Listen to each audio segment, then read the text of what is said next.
old abandoned pieces of a shed and car long left unused. I used to ask him all the time who those people were that left all this junk, and I'm sure he got so tired of hearing it that he made up some elaborate stories how a brown bear ate them and haunted the woods afterwards.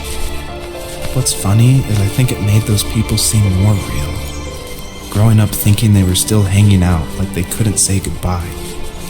I used to tell my friends how I could swear I saw spirits move near the water, and that always freaked them out. I guess it didn't bother me, because the way I saw it, they were normal people with old cars and sheds, just trying to figure out how to survive and be happy in the middle of nowhere. It was a cool thought that they didn't want to leave, but I was a weird kid. Well, you had good company since those ghosts like living in a place where they were brutally devoured.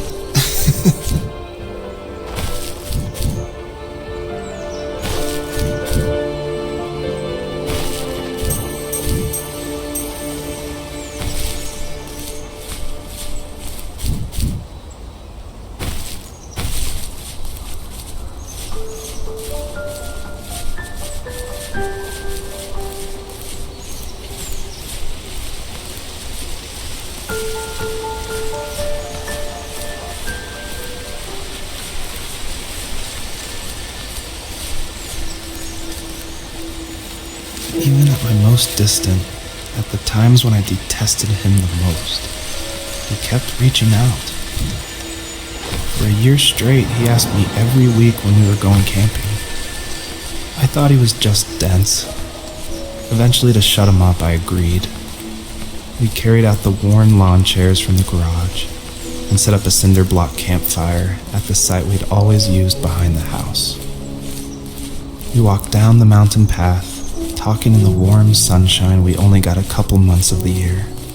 Those 3 obsidian rocks shimmered alongside the shore, almost like sparklers pressed against a dark window. I'll never forget that wet stone on my feet, or how those massive mountains looked even bigger in the lake's reflection. I felt small, but grateful. As the sun set, my dad found something I hadn't seen for a long time. The tree where I'd made my first carving when I was 6. I hadn't even carved it. My dad had helped me, but I still called it my tree. Something about seeing my name there made me open up, and we talked about everything that night in that old camouflage tent. I told him how much I loved sketching and design, and how it would be a dream to study architecture in Seattle. I told him how I didn't get along with my friends much anymore, but that I didn't mind being alone. He told me he was there for me, and he joked that if all he had to do was write my name on a tree to finally get me to talk, he would have left me carved logs with novels on them in front of my room every morning. I don't know why it took me that long to realize it, but it was then I knew how much he had sacrificed for me. My dad built a lot of stuff in his free time. If he wasn't watching fly fishing or reading Tom Clancy novels, he was carving something. He made tons of birdhouses. Not that he was into bird watching, but I think he really missed working and adding on to the home.